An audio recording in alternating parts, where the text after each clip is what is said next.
quickly share that link with them and tell them, hey, it's happening, as we really wait to hear this great story that is in line with the month's theme, mental health awareness. And so we have everything set for you. Sheila, just invite your colleagues. Mwamburi, invite your colleagues as we listen to the great conversation this morning. How are you doing? Sheila, do you mind saying hello to us? If you can unmute and just say hello, if you're in a position where you can do that. And you could also tell us where you are tuned from or the organization you support. Sheila and Lucia are in a position. As we settle down and wait to hear the great conversation this morning, Sheila, when you're ready, we'll give you that slot just to say hello. Welcome, Kathy Mburugu. Good to have you in this great conversation this morning. As we invite our colleagues, remember, it's Mental Health Awareness Month, and you never know, someone might join in this conversation and their lives will never be the same again. So let's have our colleagues join. We have plenty of space. And as you join in, make sure that you have a cup of something that you can use to keep you warm or to keep you cold, depending on where you are. This great conversation on the 13th of May, the year of our Lord. Maybe later, Coach Duncan, you will tell me why we always say the year of our Lord. I know you know the reason. Maybe I forgot what I was told, but you will tell me later.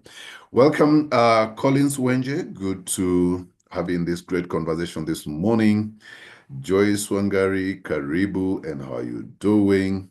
Sheila, we are still waiting to hear your voice if you're in a position, or maybe you can just go to the chat and talk to us. In fact, if we can use the chat functionality this morning, we would like to hear where you are tuned from and how you're feeling this morning.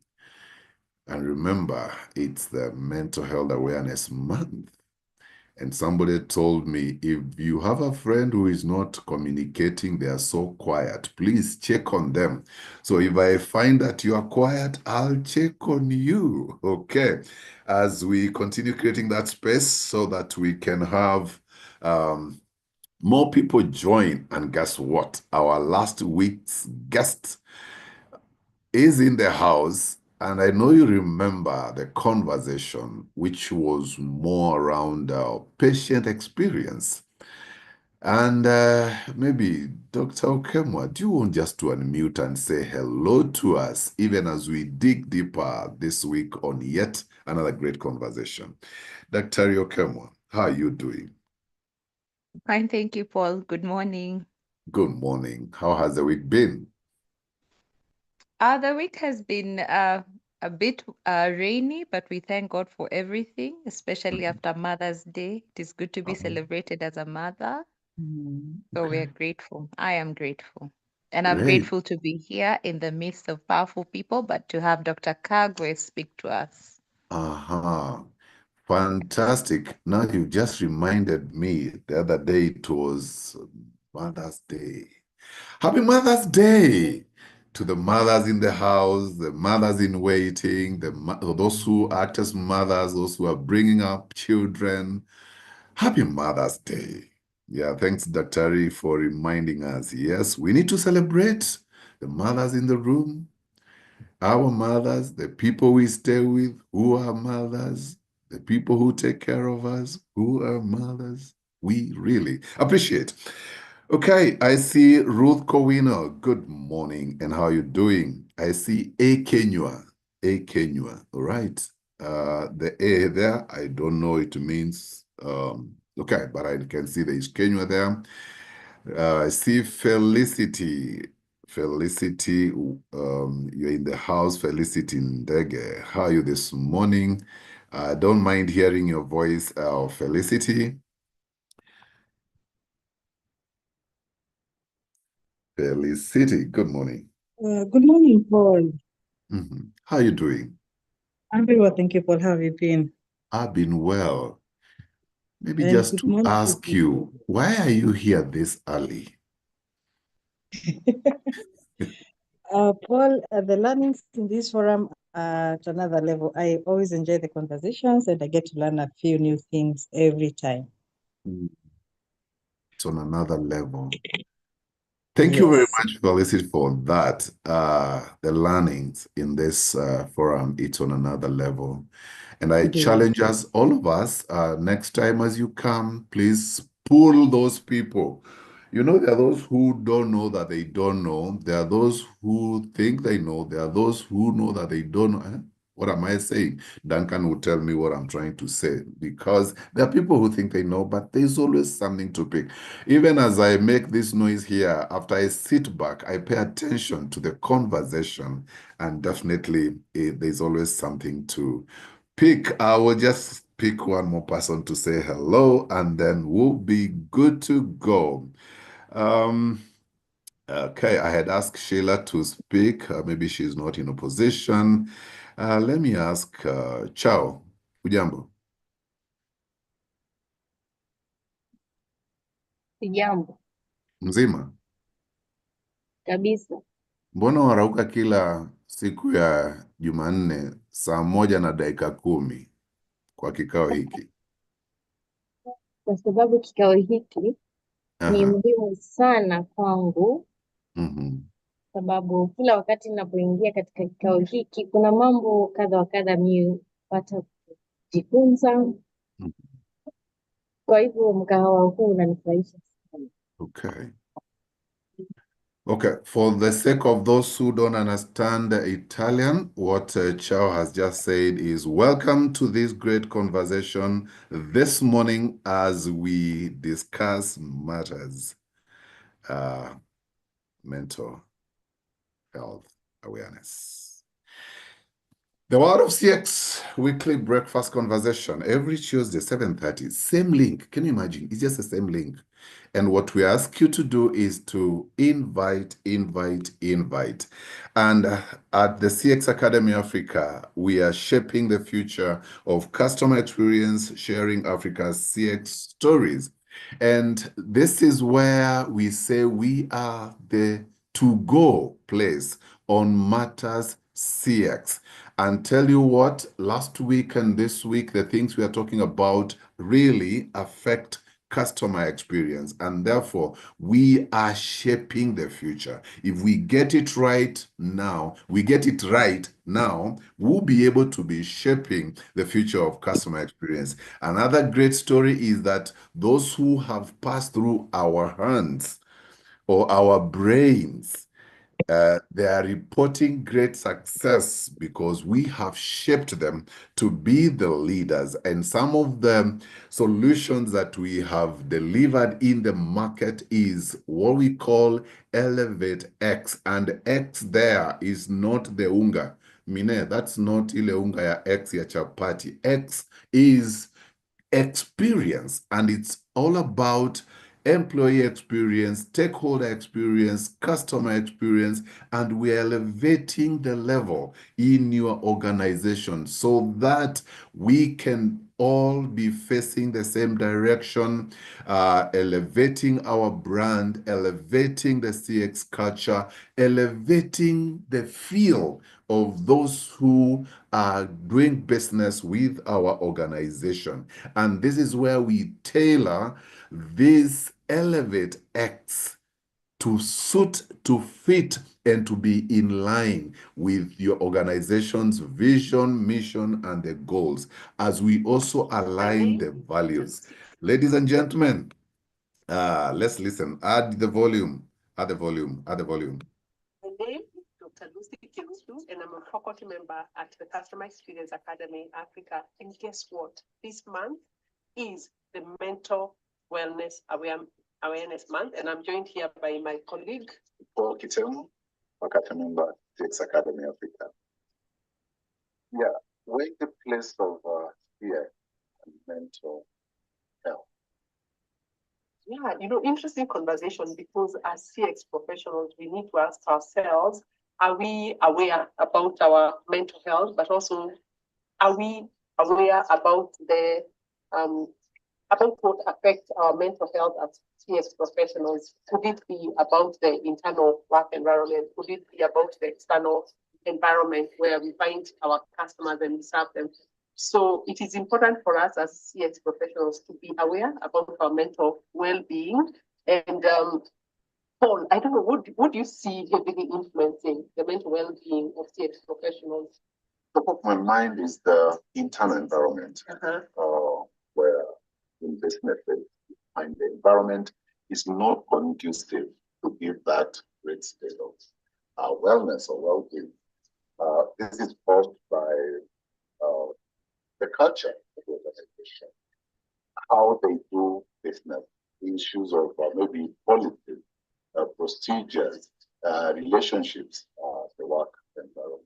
That can cause a lot of challenges when it matters well-being, mental well-being. And the quality of the leaders, those leaders are the ones that create the culture. Right. Yeah. And beyond the internal environment, it's also very evident that those that work in customer experience, have to deal with all different kinds of people. And if they haven't been equipped to deal with difficult customer situations, a customer situation could come up and you as the CX professional, you have no idea how to handle it. Maybe it's an angry customer. Maybe the customer is even becoming abusive and you don't know what is the policy when it comes to having to deal with customers who are agitated. And I find that also as one of the areas where as CX professionals, we need to be aware about the impact that dealing with customers can have on us and how we need to be well equipped to deal with the difficult customer situations, just to be able to take care of our mental well-being. I don't know what you think about that. Yeah, I think it's important then for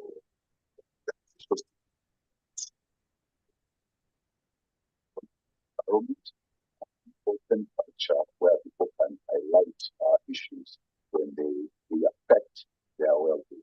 Yeah, and I believe also if you're a CX professional and you feel that you haven't been well equipped in terms of how to handle different customer situations, I believe that this is a time for you to think about how can you equip yourself so that, for example, when a customer comes to you and they're very agitated, you don't take all that in.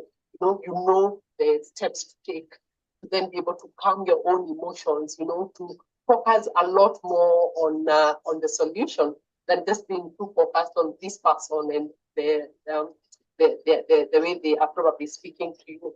So this Mental Health Awareness Month, we are calling on all CX professionals to really be aware about their mental wellness, and even for organizations to support their staff to create an environment where they can be able to thrive, an environment where they feel listened to, an environment where they feel heard, an environment where the human experiences that are happening there are healthy. Thank you. Happy Wellness Month. Okay. My name is... Right. I've been informed that the video has 1 or 2 hitches there, but we'll be able to play it shortly or towards the end of this conversation. But all we're saying is, we need to be aware, and today we can't wait for the story. And then again, this morning, later on at 11, we'll be gathering again on this channel just to master customer experience. And this is where we are saying one webinar at a time. We've been talking about this, and today we'll be looking at the trends shaping customer expectations in 2025 and beyond. And guess what? This conversation will be led by none other than Dr. Lucy Kirudu herself, or where Juma comes from, herself. No, that's not Juma. That's from another place. And today we'll be looking at the future of CX, trends shaping customer expectations in 2025 and beyond. You don't want to miss this conversation. And maybe you had forgotten, and now that you've remembered, you may want just to block your calendar, go to the details there, and make that commitment of just 1,000 Kenya shillings. And this will be a great conversation. Great conversation this morning, 11 to 12 East African time for those who are in this region. Elsewhere, you just add or subtract the hours. And this is where you walk out with the emerging trends, having an understanding of the emerging trends and the future-proof your customer experience trends. You don't want to miss this. The link has been posted there. You can register right away. If you go to your chats, you will find the link there. I want to believe so, or it's being loaded shortly. Register, make that commitment, and let's meet at 11. Remember, we are shaping the future of customer experience, all right? And this is where we are talking about the trends. If you don't understand what's coming tomorrow, you might be caught unaware. So we want to prepare you to be set. And then we have the Champions program that cohort 8 is starting today. Today, 13th. And we have some stories there, nice photos of those who have been here before, and one testimonial. We've been looking at testimonials every week, and today we are featuring Anne Wangeshi, who says the CX Champion program offered a great peek into the world of CX. I am glad I came across this program, and I'm excited to use the knowledge I learned to better serve my customers. Transformational program. Engage with any of those people who have gone through this program. 6 weeks, but it's like you have something on a daily basis for 6 weeks. The people who have gone through this program, great stories from the organization, with some who have gotten promoted and others got jobs elsewhere. In fact, we have a gentleman who has gotten a job overseas, and he says this certificate really made all the change in my career. Those are the areas of focus. We define who a CX champion is. We talk about customer and their expectations, winning from within, where we demolish silos and we build bridges, effective communication, setting service standards, and customer feedback management. Ladies and gentlemen, by partnering with CX Academy Africa, you can unlock the full potential of customer experience at a personal level, unit level, organizational level, as we also unlock the potential in our continent. And guess what? We have great minds, great people with great insights, and they are in their house this morning. And Coach Duncan, good morning. Dr. Lucy, good morning. And how are you feeling? And how is the mental health awareness month taking you? Well, good morning, Paul. I'm not sure I know how the month is taking me, but it's just one of those reminders of, that we need to be whole. We need to take care of ourselves. There are things I call good fuel, where you're stirred up to do the things you want to do, and it's because you understand what needs to be done, you have a vision for it. But also there could be bad fuel in the sense that you've been triggered, there are things affecting your well-being, and because of that, then the motivation to give your all is affected because you're not whole. So it's good to remind ourselves that as we soldier on, as we serve our customers, it's always good to ask ourselves, are we in the right frame of work? Have people, overwhelmed us? And it's also good to rest, So I'm happy to just reflect and find time. And so I'm excited that we have a doctor who is going to walk us through that journey, an expert. Yeah. Yeah, thank you. Thank you, Paul. And I'm also very excited that we have joined the world in marking the Mental Health Awareness Month, because what I have seen in terms of the conversations that have been going around is the need for us to take it up as an individual responsibility in terms of our mental wellness. And so especially for those of us in customer experience, we have to a lot of times deal with difficult customer situations. Are we ready, or do those then become triggers? And guess what? We are so excited to take this conversation to the next level. And the person joining us, her name is Margaret Kagwe Njuguna, Daktari of psychology, a daktari of the mind, I believe. And she has nearly over 20 years of experience. She's practicing as a counseling psychologist. She's a consultant at Extreme Medical Mental Health Consultancy. And she's also founder and lead trainer at the Mental Health Champion Initiative Kenya. So I believe that she's here to welcome us all to champion mental wellness. Duncan, what else do we know about Dr. Kagwe? She has great areas of expertise, and one of them is, of course, psychology counseling, psychoeducation, patient experience. And last week we were talking about patient experience, remember? And so having someone who thinks about how the patient goes through the journey when they're seeking medical help, greatly insights will be gleaning in from her mental health consultancy, organizational efficiency, leadership, mentorship, and authorship as well. This could be great areas of the lady we're going to listen to, Dr. Kagwe, achievements. Of course, she is the author of the Mental Health Champion Handbook, and this is great. I think it's nice for people to document playbooks or things that work, and we are happy to have Dr. Kagwe. Book recommendation, the Bible. Yeah, they say as you read the Bible, it reads you as well. I don't know if she will qualify that, because that's one of her favorite books as well. Favorite quote: the energy of the mind is the essence of life. Aristotle. Dr. This is a great philosopher, Duncan. And guess what? She says she would like to go have one of those desert trips right in Dubai. And her favorite meal, she keeps it simple, except for the fruit. This is a very interesting combination: arrowroots, fish, and dragon fruit, And what do you think about the dragon fruit? It's good for mental health, wellness. Well, she will tell us. She will tell us, Outside work, she does walking, swimming, cooking. And Margaret believes in a preventive approach to mental health matters, and the Ubuntu philosophy, I am because we belong, very great. Yeah, how do we unveil Dr. Kagwe this morning, Duncan?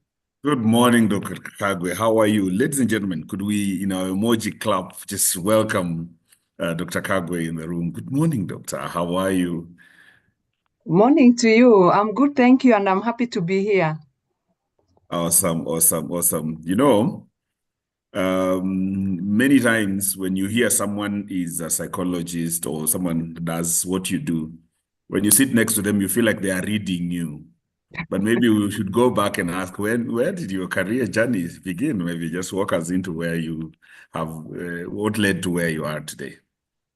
Okay, thank you so much. Mine is a very interesting one, because growing up, I did not even know about psychology. So I can't even tell you that when I was young, I used to say I want to be a psychologist. But like all of us, I wanted to be a doctor, I wanted to be an engineer and all that. But when I went to school after high school, I was called to do a degree in education, and I wasn't very happy. So I actually did not react to that. I kept my letter and I did not go. Eventually, I got married.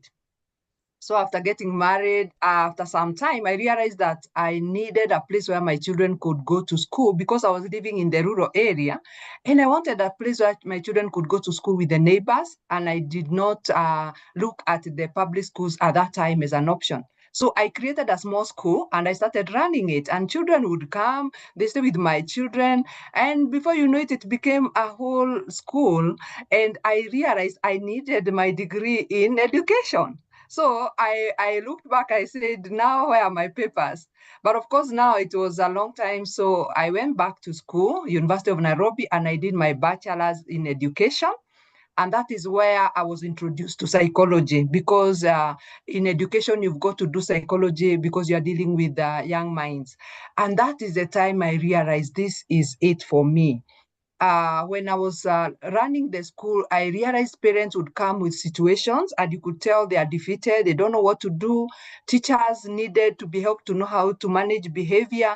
And I realized that psychology would help me support them. And that is how I ended up doing my counseling psychology master's, now that one from KU.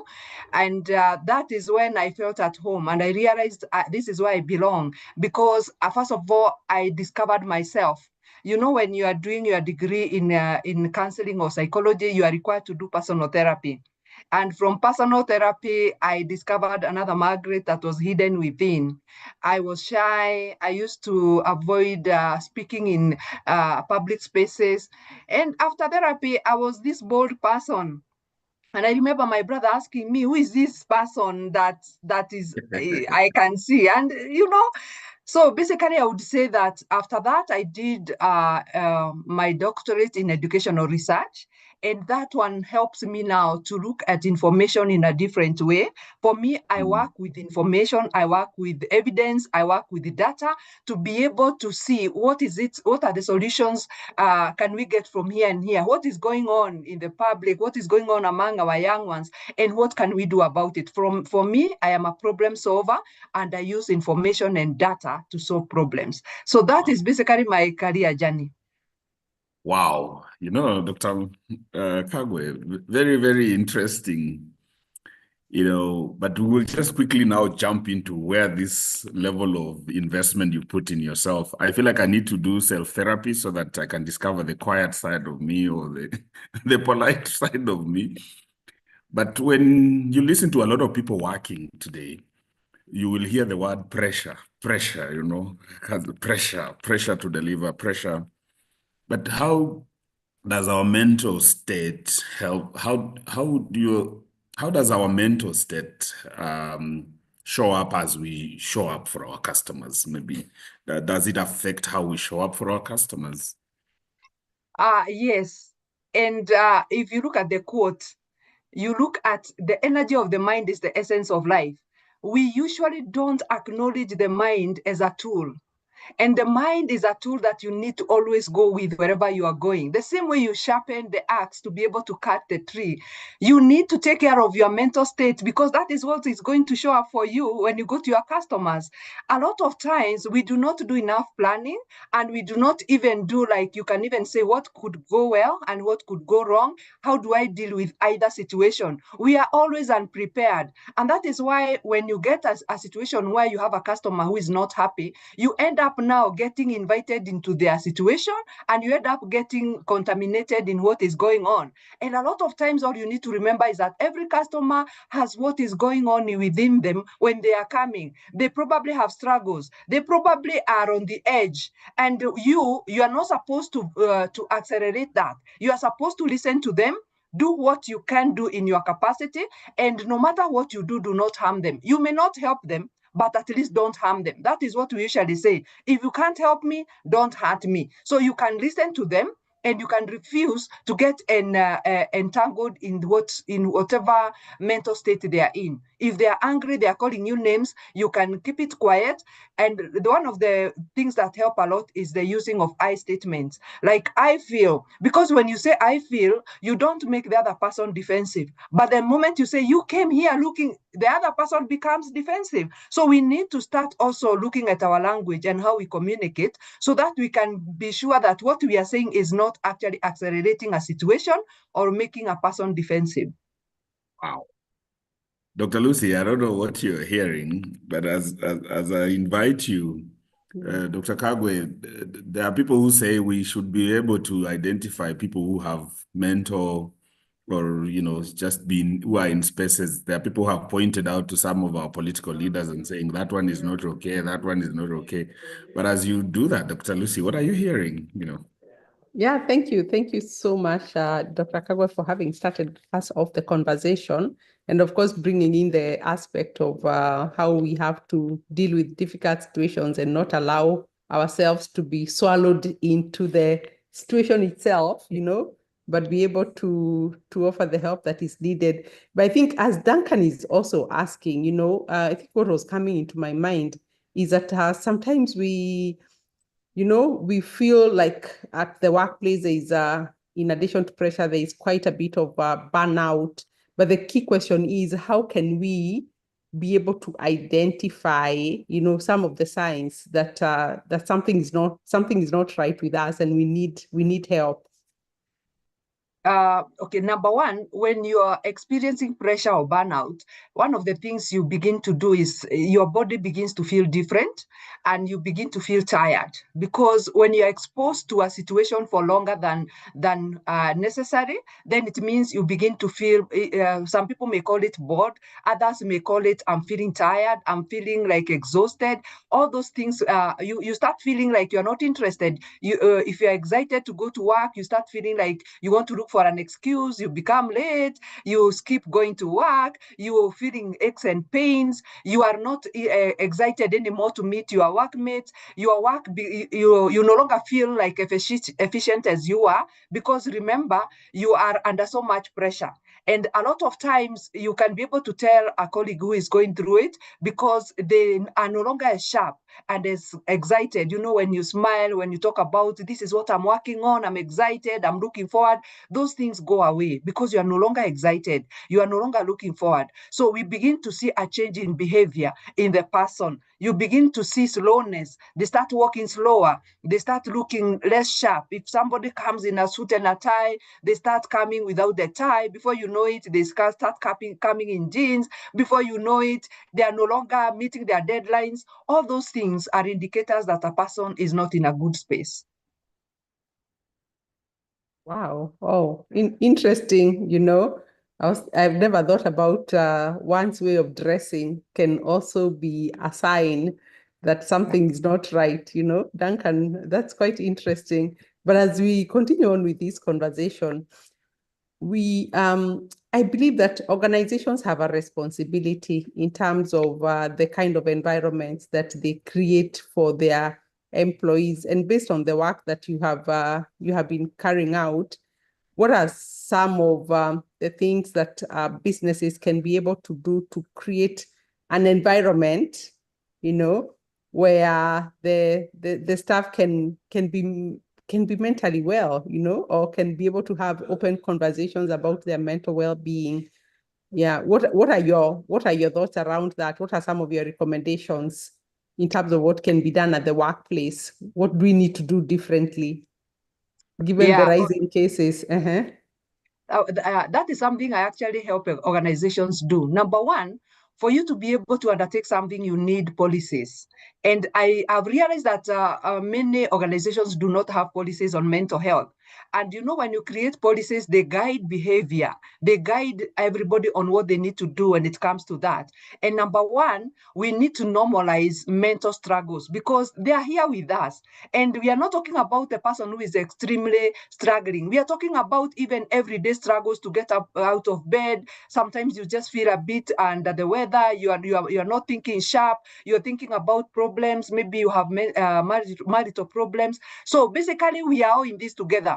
So if organizations can be able to create safe spaces where there is a way a person can communicate what is going on with them that is safe. We have organizations nowadays having a psychologist employed within. Some of them also send their employees to certain organizations or certain consultancies. You can have somebody even referring some clients to me, and that is when they are struggling so that they can be assisted. So it is important, first of all, to educate, meaning you can periodically educate people. You can give them an avenue where they can ask questions, and you can give them avenues where they can have something we call emotional release, meaning they are given opportunity to speak what is in their mind without being judged.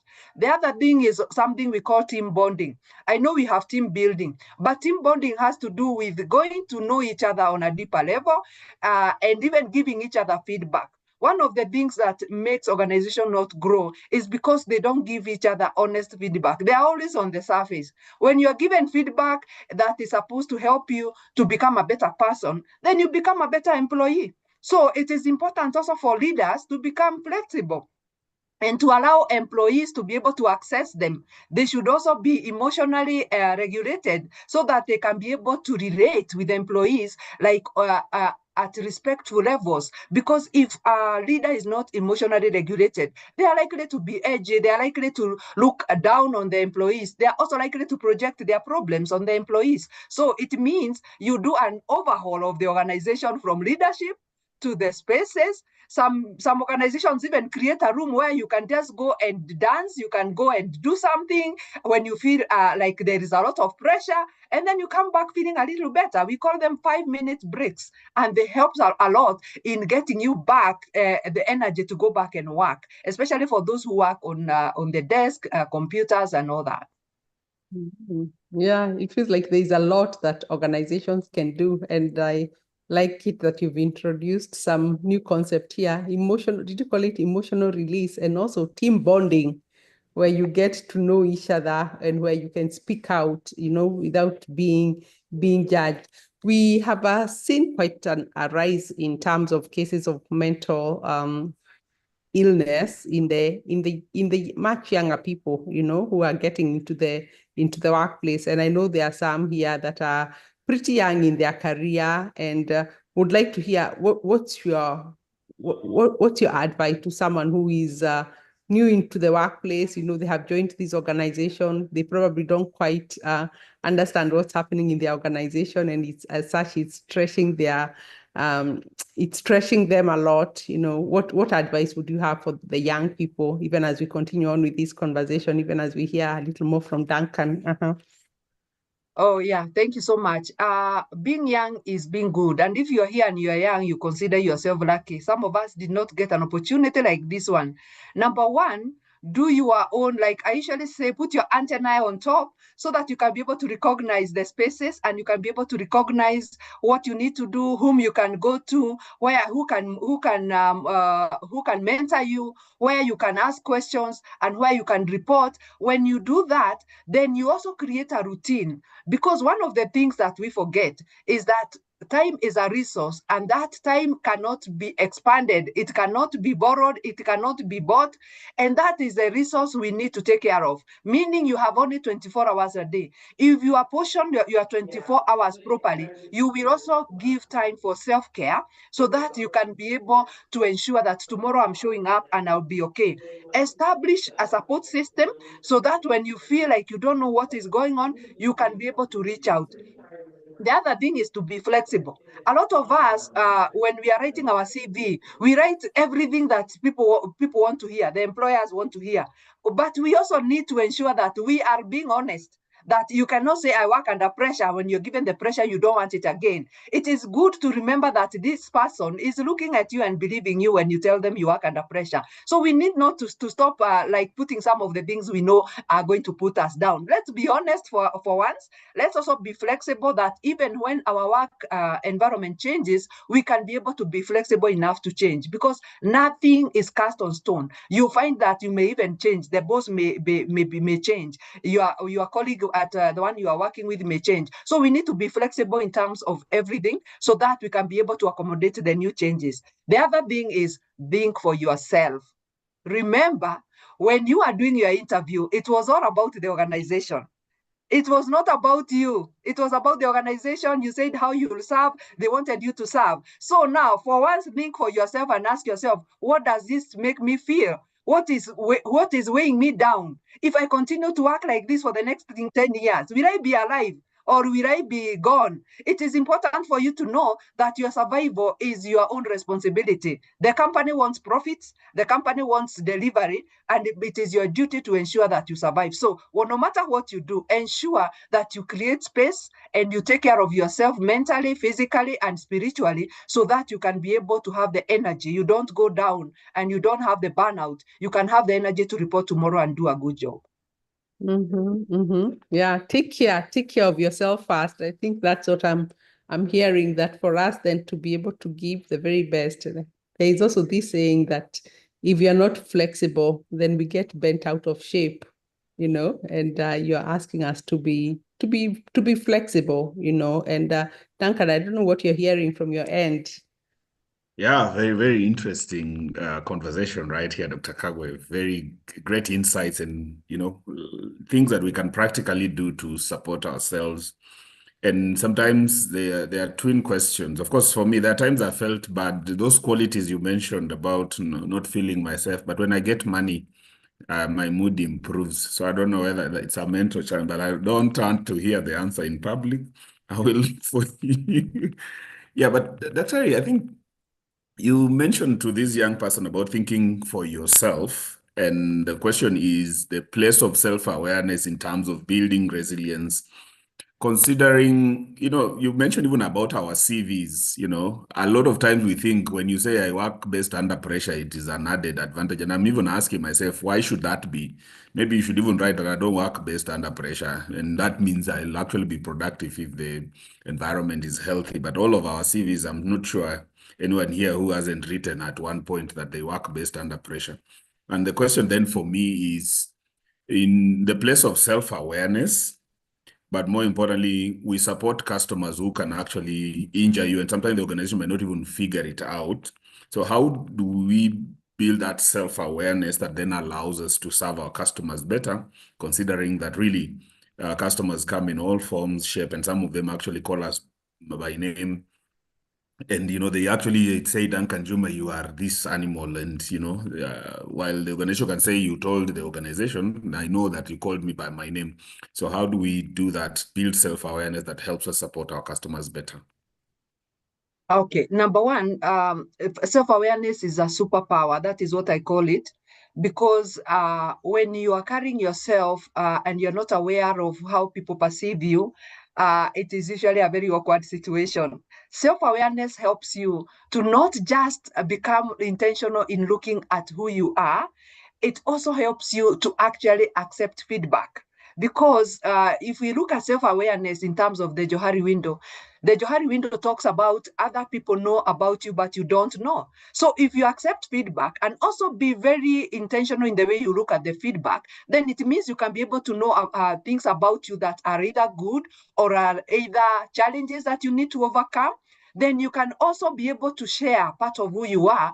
And when you share, people know where you are coming from, especially your colleagues and fellow employees. They can be able to understand where you are coming from. So self-awareness is very helpful because you can become aware of your weaknesses. And when you become aware of your weaknesses, how you respond, how you when somebody angers you, how do you respond? Do you have anger issues? Are you calm? Are you able to think and especially when you feel you are being threatened? So when you become aware of that, then you actually make attempt to manage, so that when you are showing up for your customer, you are this person that the customer can be able to give information. You can receive information well. When you become aware, you are less non-judgmental because you manage that which makes you judgmental. When you are self-aware, you don't personalize issues. When people come to you, they are not calling you names because you are Juma. They are calling you names because you are in that office seated there and they came and found you. So they have really no problem with Juma. They have a problem with the person on the desk. So it is not about you. So when you remember that, then you don't take it personal. You just know that this person, this is what they are presenting because this is what they have to offer today. I usually say there's no way you can cook tea and serve coffee. when you cook tea, that is the only tea you can serve. The same way, we speak that which is in our minds. So when I call you name, it is because it's already existing in my mind. So we need to know that whatever happens to us when we are serving customers, it has nothing to do with who we are. It has everything to do with what a person is presenting in that moment. So what we need to do is to remain calm. And remember that our words, the words we say are like bullets. And when the bullet has been released, you cannot take it back. So we need to be careful about what we release from our mouths, because that is what can be used against us. Remember, somebody cannot say, now, this person was so silent, I thought they were calling me dog in their mind. They cannot say that. But when you call them dog, now they have something to accuse you about. So I feel like when you find yourself in a situation, you're under pressure, you don't know what to do, silence is usually a good thing. The other thing that I found working is eye contact. The moment you try to maintain eye contact with the person who is being mean to you, they usually go down. Because eye contact communicates, I'm listening and I'm here and I'm hearing you. But when we are not maintaining eye contact, that's the time we keep calling each other things. So it is important when you're serving your customers, remember what they offer on the table, it has nothing to do with who you are. So don't become defensive. Always speak from I perspective, because you're actually speaking your mind, not their mind. So you should be saying, I feel, when you call me this, I feel like I feel I do not know how to relate with you from that. So I may not understand where that is coming from. So when you say I, you are really speaking for yourself. So it actually de-escalates. Because when you're serving customers, what you say and do can escalate a situation or it can de-escalate. And when we are serving our customers, they are coming from all places. They have stories to tell. They have problems. And sometimes they are looking for solutions from us, especially the patients. So we need to be graceful to them. And we need to remember that no matter what we do, we should not harm them, even though we cannot help them.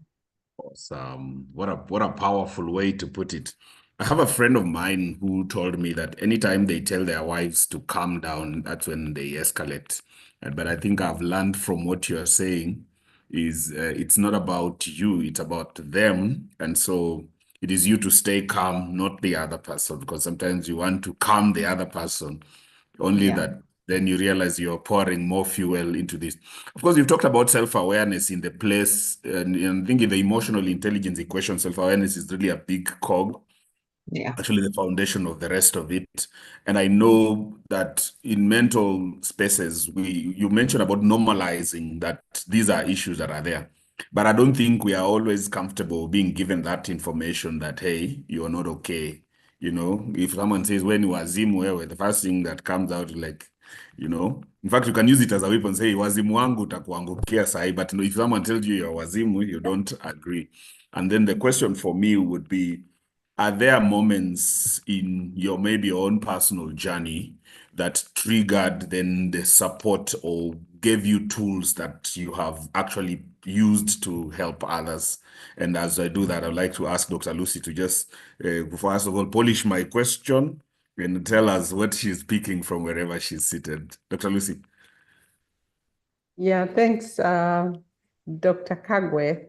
And it, of course, seems that mental wellness is something we need to be more aware about, you know, and it starts off with our own self-awareness in terms of where are we at, what's happening in our life. And even as we think about probably part of the journey that you have taken and how it has really helped you to shape, you know, those that you support, you know. I don't know whether in your field you call them patients or just your customers.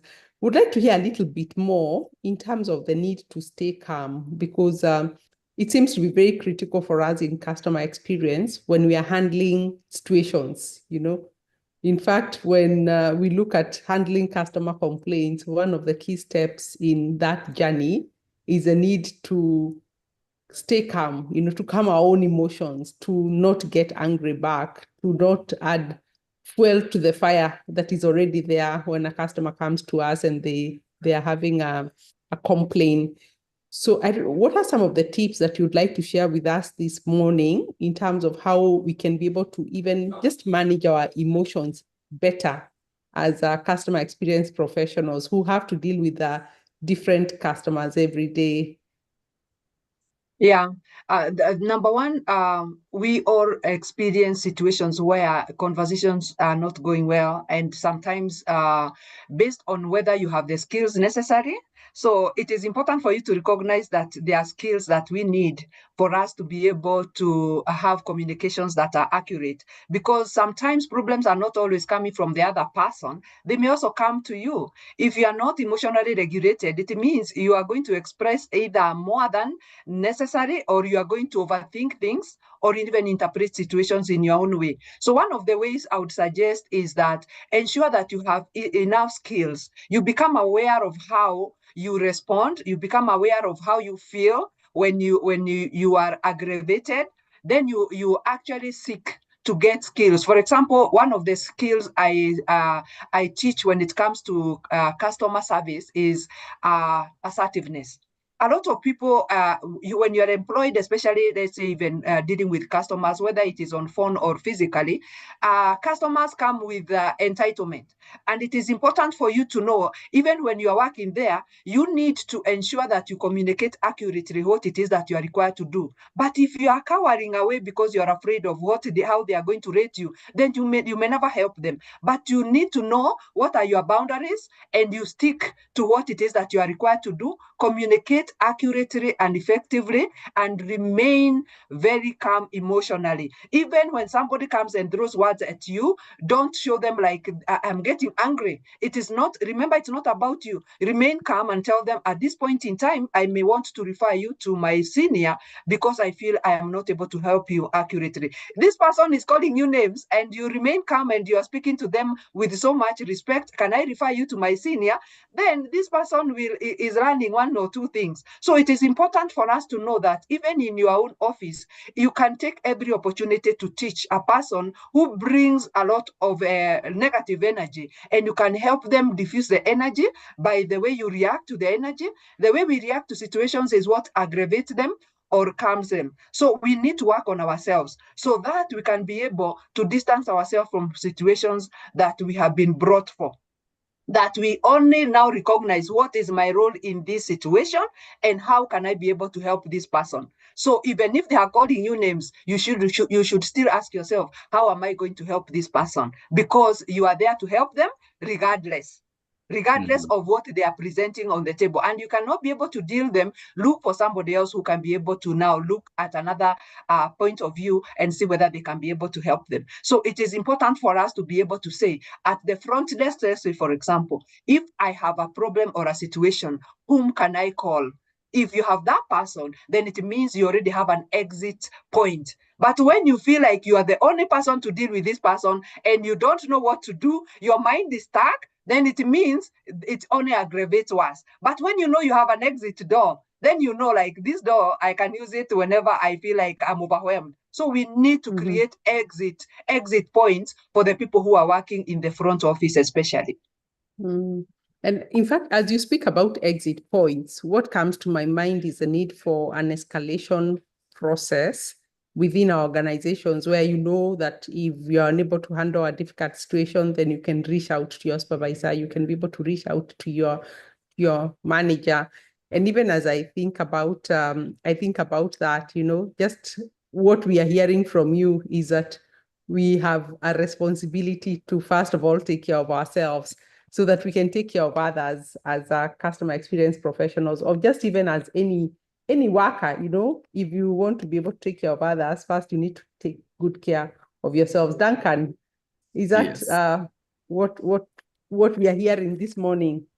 Exactly, and I like the emphasis on the fact that, sometimes it's not about the other person. But of course, we don't assume that sometimes we could also be having trigger points that then the other person is just, adding fuel to it.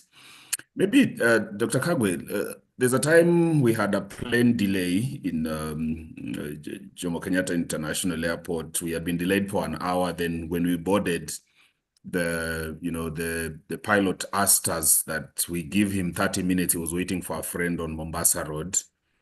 and everyone in the plane erupted. Everyone went ballistic. People were angry. Then, of course, the pilot came back and said, "Oh, guys, it's just a joke. We are ready to leave." And then everyone calmed down. Are we just a bunch of people who are having issues? All of us, would you emphasize the need that we need to constantly check ourselves, and how do we do that? Because sometimes it looks like we are very afraid to look in the mirror and see what comes out of that. And sometimes we may not want to deal, so we would rather bury these things and not be able to. Even as customer experience practitioners, there are touch points where you are told maybe to evaluate your supervisor, for example, and they will know that you're the one who gave them that rating, and the environment doesn't. So how do we then push this conversation forward in terms of looking ourselves in the mirror to help ourselves and get the requisite help when we actually realize that we are not okay?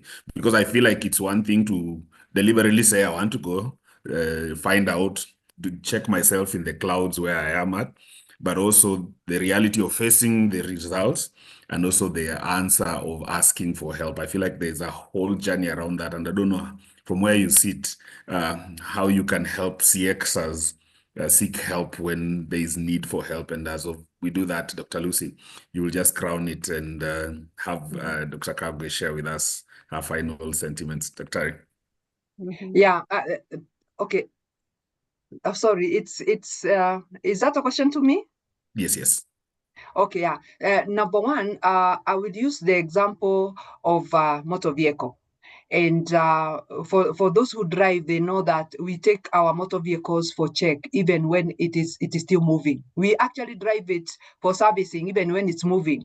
That is why I would like to ask you to ensure that you should not wait to struggle. You should actually create an avenue where you can have somebody who is taking care of your mental space, and you can visit them regularly, the same way you go for servicing regularly, because a lot of times you could do better, but we are always operating on a survival level. And in that survival level, you cannot be able to grow, and you cannot be able to serve people better. So for me, I feel like when it comes to mental space, we need to start now validating and acknowledging that if our mind is not well, then it means our bodies will also struggle, because when your mind tells you are not beautiful, then it means even your beautiful body begins to struggle, and you begin to see problems on your face, you begin to see problems on your body. So it is important to know that the mind is the one that actually gives you the essence of life. Because if your mind is happy, if your mind is accurately evaluating situations, then you can be able to live well. So for me, it is important for us to begin creating a routine where we take care of every time you are feeding your body, you should ask yourself, have I fed my mind? Every time you are bathing, you should ask yourself, have I bathed my mental space? Every time you are exercising, you should be able to ask yourself, am I using my own mind to make my own decisions? Because when you escape from your mind, then you end up realizing you are facing problems which are imported because of importing solutions from other people. So for me, I usually say my mind is there to work for me, and I had better listen to it. When I'm overwhelmed, I can ask for help, but I should not be asking for help 100% of my time. So for me, I'm like, we need to start acknowledging our mind, empower our mind, regularly check on our mind, so that we can put the best versions of ourselves on the table to serve others, even to also experience life. Oh, wow. Thank you for that. And you're saying that we need to take good care of our mind. We need to be aware of what's happening. We need to know when we are overwhelmed, We need to listen to ourselves. In customer experience, we talk a lot about listening to our customers, but I think you're challenging us to take a step back and also listen to ourselves. And based on the work that you've done over the years, and even as we bring this conversation to a close, would like to hear from you as you send us back to our workplace. What key message are you sending us away with this Mental Health Awareness Month? Dr. Kagwe. Yeah, for me, take care of your mind. And what I've realized is that people are very uncomfortable talking about mental space, because it's an area where they don't feel informed enough. And that is basically why we struggle a lot. A lot of the conflicts we see, whether it is at our homes, within ourselves, and even in the neighborhood and at work, it is because of not acknowledging and not taking care of our minds. When your mind is sharp and well taken care of, it will be able to accurately evaluate your environment, and you can be able to see where you need to do something better.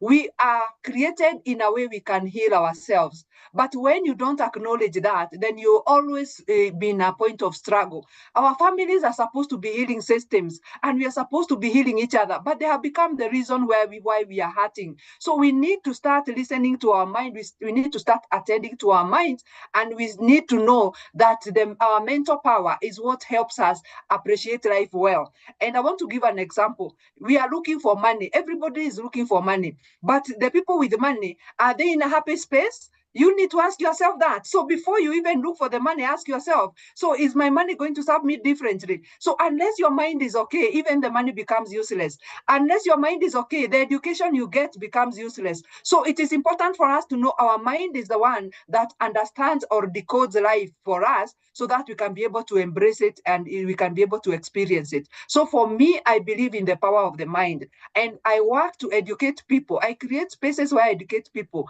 I go to organizations to help people unlock, create policies, support each other, stop fighting each other. You're in the same company. So why are you fighting each other? You cannot be able to work two jobs. So you need that other person. If we are only to look at things in that way, then we'll create safe spaces in our work environment, and we'll be looking forward to go to work. The worst mistake I usually tell people is two mistakes. If you choose the wrong career, you spend a whole 8 hours during the day stressing and agonizing. If you choose the wrong spouse, you spend the 8 hours at night agonizing and struggling. So woe unto you if you have not chosen well in either, then your life is done. So we need to use our mind to guide our behavior. Thank you so much. Oh, wow, wow, wow. Thank you so much. We need to guard our minds. Dr. Kitemu, what are you taking away this morning, even as we bring this to a close and celebrate those who have joined us? I'm just waiting for another call, because I think I need help. And if I exercise and I don't exercise my mind, I'll leave it behind. If I take a nice shower in the morning and I'm not cleaning my mind will be dirty, my body will be clean. If I eat a very nice meal, kuku hapa nimekula, but I've not fed my mind, will be two different people in one. That's my take home. And among many other things. But I would also like to hear from the rest. What's your take home? What is this one thing that has stuck?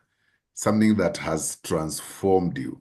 As I acknowledge some people in the room, Richie, good to see you. And Richie was a speaker some months ago. Richie Sobayani, good to see you. What's your take home? And what do you want to tell Dr. Kagwe this morning? Yeah, we just want to read a few. We are not in a hurry. It's mental awareness. Yes. What's your take home? Okay. Somebody? Okay. Your mind is at work. Yeah, I can see some comments there, as we also allow us some few minutes just to reflect and just say, this is what I take. Yeah, quite a number of messages. Joyce says, very powerful insights. Take home, learn to service yourself. I like that. You take your car while it's moving and you're taking it to the service. Don't wait until umewekelewa mawe. You are put on stones. That's when you're going for service. I like that. My take home, we need to be emotionally regulated. Thank you, Esther Wairimo there. I see Hilda Mutoro says, create an exit point. To me, I'll call it an escalation matrix. Yeah. We need to be regulated. I like those comments. What's your take home? I'm still waiting to read one or two as we appreciate Dr. Kagwe for honoring us with your presence, with your wisdom. And definitely, if you're in this house this morning and you want to reach to Dr. Kagwe, we are glad to connect you. because I believe she has just scratched the surface. We don't mind referring you to her for more. And I think it's a personal initiative. Don't also wait for your company to tell you you need to go. Create time. Go get checked. Go have a discussion. Christine Jaggi says, the way you dress is a reflection of how you feel. Yeah. I remember once in the bank, we had a staff, a junior staff who was dressing vibaya. But one time he started coming with nice suits. Of course, this is the opposite of what we've learned, only to realize he had gotten a new avenue of getting the bank's money illegally. Of course, it can change either positive or negative, but there is a trigger behind that. Who else has something to say? Don't take insults personally. They are directed to the office you occupy.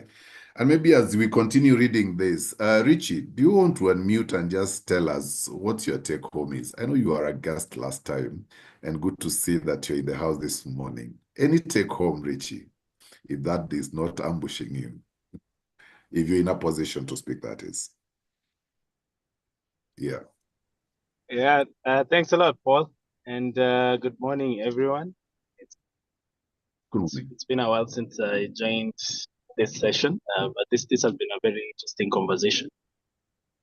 I think my take home was, and also something that my career I've used to stay sane is that you shouldn't take work too personal.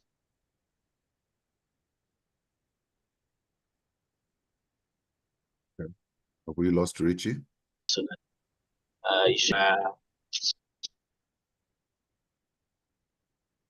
You go to give your skills in exchange for financial a financial reward.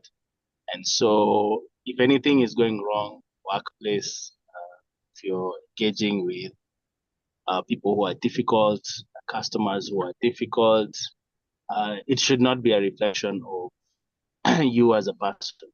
So if you understand that, then you can be able to detach and ensure that you protect your mind, protect your well-being from all those things that you're going to be interacting with in the course of day-to-day work.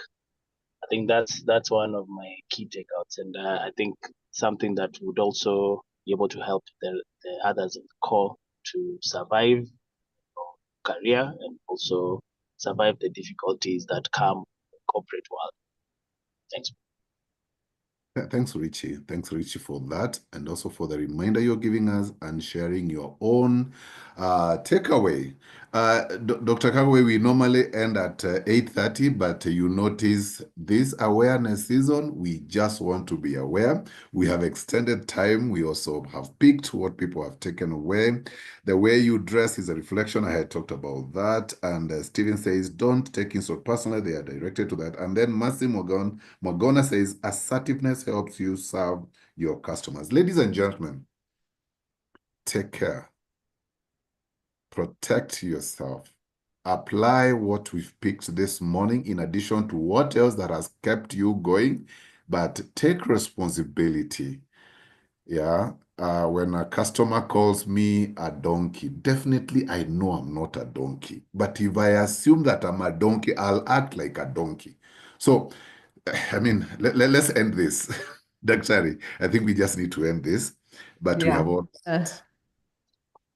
Yeah, thank you. Thank you so much, everyone. Thank you so much, Dr. Kagwe. We celebrate you. And even as you continue to champion mental wellness, we want to assure you that we are joining in to champion our own mental wellness as well as that of the teams that we lead as CX professionals. And would like to see these conversations continuing even within our organizations where we openly talk about what it is that we are doing to really protect our mind, what we are doing to stay sane and be able to share experiences with one another, because we believe that a mentally health workplace is a more productive workspace. It's a more fun workplace, and we want to make the most out of the time that we spend at our workplaces. So thank you so much for having accepted our invitation to be our guest speaker this morning, and wishing everybody else a lovely day. Let's continue with the conversations at our workplaces. Let's be open about our mental well-being. Thank you everyone. Have a lovely day.